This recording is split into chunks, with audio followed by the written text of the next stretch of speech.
Welcome to the Slop Farm. Enjoy the video.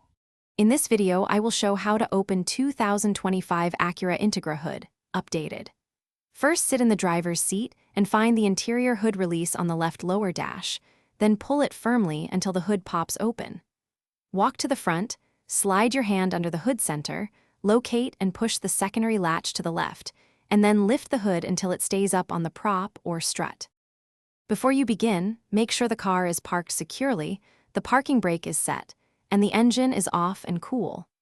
Always wear gloves to protect your hands and carry a flashlight to inspect the latch area and hood hinges. If your Integra has a strut, support is automatic, but if it uses a prop rod, position it correctly before leaning into the engine bay for any maintenance or inspection. If the hood won't open fully, first inspect the interior release and cable for slack or damage. Shine a light under the front bumper to access and manually move the latch if needed, and apply a little penetrating lubricant to free stubborn parts.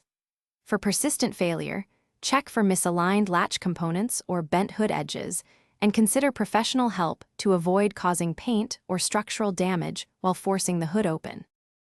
Thanks for watching. Consider subscribing if we helped you today.